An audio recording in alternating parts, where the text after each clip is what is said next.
feel that phantom itch in the back of your brain? That's the echo of 2005. What? A time when Madagascar was a legal cheat code for happiness. It didn't ask you to empathize. It didn't force you to sit through a 20-minute lecture on generational trauma.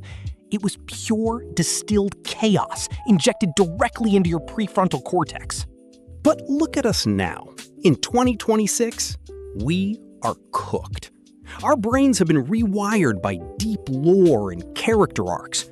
We can't just laugh at a zebra falling on a banana peel anymore.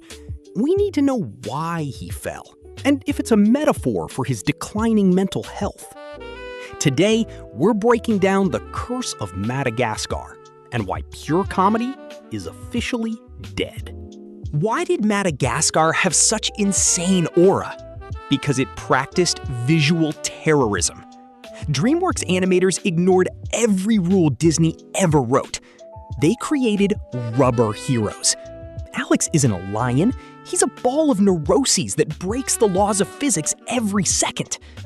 In 2026, we are obsessed with realism. We want to see every hair on the fur. But Madagascar knew the truth. Realism is boring.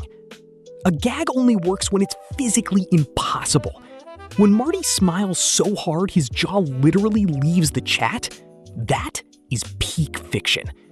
We traded this visual dopamine for believable textures, and now our brains are starving for the absurd.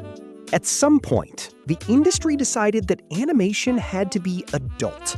We got masterpieces, sure. Puss in Boots Facing Death is valid.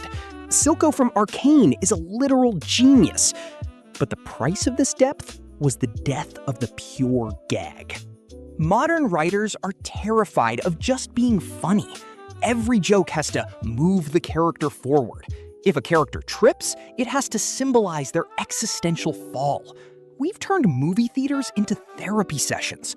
Madagascar feels cursed now because it's the last reminder of a time when we didn't look for a double meaning in every pelvic thrust from King Julien. The only ones who kept their infinite aura during this meaning apocalypse are the penguins. Why? Because they are a permanent crash out. They have no backstory, they have no inner demons. Skipper is pure will.